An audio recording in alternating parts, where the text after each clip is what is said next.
यदि आपको MS word में टेक्स्ट बॉक्स का यूज करना नहीं आता है तो चलिए हम आपको सिखाते हैं। इसके लिए सबसे पहले हमें क्या करना होगा, अपनी MS वर्ड की विंडो को ओपन करना होगा। तो आप कहीं से भी विंडो को ओपन कर सकते हैं। यदि आपके डेस्कटॉप पर इसका आइकन है तो आप वहां से कर सकते हैं, वरना आप सर्च बार में जाके भी इसको ओपन कर सकते हैं।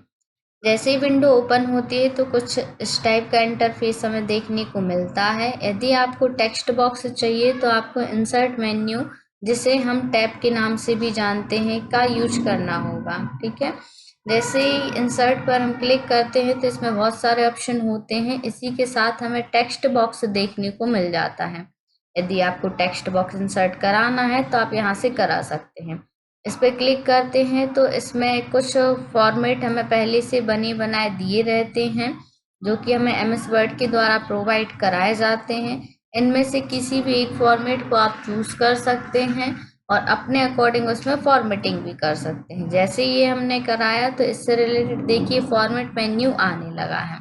तो फॉर्मेट मेन्यू में इंसर्ट शेप्स आ रहा है। यदि आप इसके अलावा भी किसी शेप्स को इंसर्ट कराना चाहते हैं तो यहाँ से करा सकते हैं, क्योंकि ये टेक्स्ट बॉक्स जो है वो शेप्स का ही एक रूप होता है। इसी के साथ साथ यदि कोई टेक्स्ट आपको ड्रॉ कराना है जैसे, तो आप यहाँ से करा सकते हैं टेक्स्ट बॉक्स को भी। और यदि आप इसमें स्टाइल वगैरह फिल करना चाहते हैं तो यहाँ पर ऑप्शन दिए रहते हैं कलर वगैरह के, आपको जो भी सुटेबल लगता है आप ले लीजिए।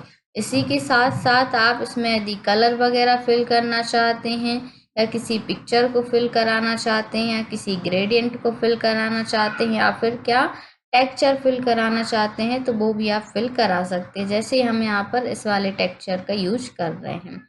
इसके बाद यदि आप अपनी शेप्स में कोई आउटलाइन वगैरह लाना चाहते हैं, जैसे आउटलाइन का जो कलर है वो चेंज करना चाहते हैं, साथ ही साथ आउटलाइन की विड्थ वगैरह में चेंजेस करना चाहते हैं, तो ये भी आप ऑप्शन के माध्यम से कर सकते हैं।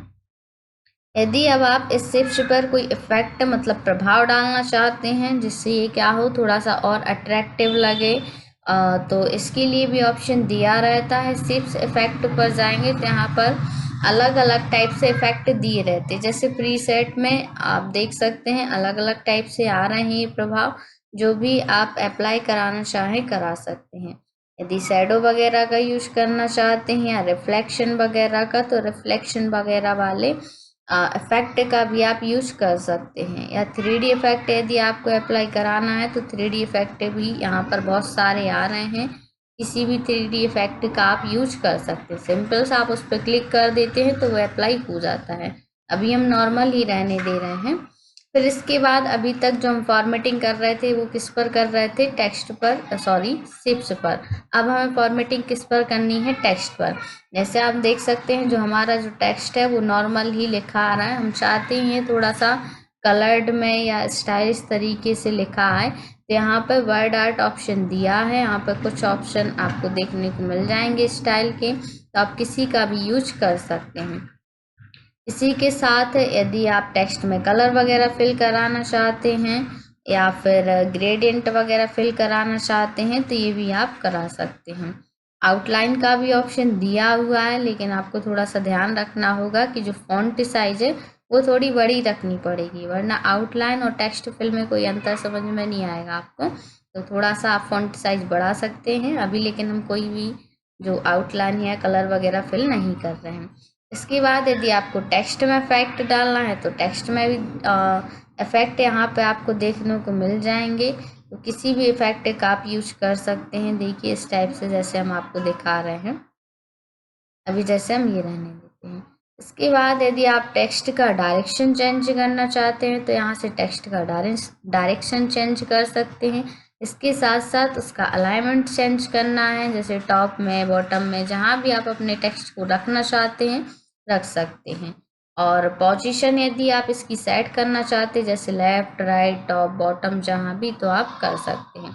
इसी के साथ साथ यदि आप इसका साइज कम ज़्यादा करना चाहते हैं, जैसे हाइट आपको बढ़ानी है शिप्स की, तो यहाँ से हाइट के लिए ऑप्शन दिया है। यहाँ पे हाइट कम हो जाएगी। और यहाँ पर ब्रेथ यदि आपको कम ज़्यादा करनी तो यहाँ से कर सकते हैं। यदि आप डायरेक्टली भी करना चाहें तो यहाँ पर आप जैसे अपने शेप्स पर जाते हैं या किसी कॉर्नर पर जाते हैं शेप्स के, तो ऑटोमेटिकली जो आपका कर्सर है वो देखिए इस टाइप के सिंबल में कन्वर्ट हो जाता है। अब आपको क्या करना है, माउस के लेफ्ट वाले बटन को दबा के रखना है और इसको खींच देना है तो ये बड़ा हो जाएगा। इसी के साथ साथ यदि आप इसको रोटेट करना चाहते हैं तो ये जो बिंदु सा दिख रहा है ग्रीन कलर से, इससे आप अपने शेप्स को या कोई इमेज वगैरह लाते हैं तो उसको रोटेट कर सकते हैं। इसके लिए भी आप अपना माउस पॉइंटर ले जाइए तो देखिए ऑटोमेटिकली जो आपका कर्सर है वो दूसरे सिंबल में चेंज हो रहा है। सिंपल सा माउस के लेफ्ट वाले बटन को दबा के रखिए और जितने एंगल से आपको रोटेट करना है अपने शेप्स को कर सकते हैं। Thank you. यदि वीडियो पसंद आया तो वीडियो को लाइक करिए, शेयर करिए और कमेंट करिए। साथ ही साथ चैनल को भी सब्सक्राइब कर लीजिए क्योंकि ऐसे ही आने वाले वीडियो आपको मिलते रहेंगे। या डीसीए, पीजीडीसीए या कंप्यूटर से रिलेटेड जितने भी क्वेश्चन हैं, आंसर हैं, वो आप कमेंट में पूछ सकते हैं। वो भी मैं वीडियो बना दूंगी, जैसे एग्ज़ाम वगैरह का या कॉपी वगैरह कैसे लिखी जाती है डीसीए का, या डीसीए के एग्ज़ाम कब होंगे। यदि आप इससे रिलेटेड वीडियो चाहते हैं तो कमेंट में बताइए, वीडियो बनाई जाएंगी। Thank you.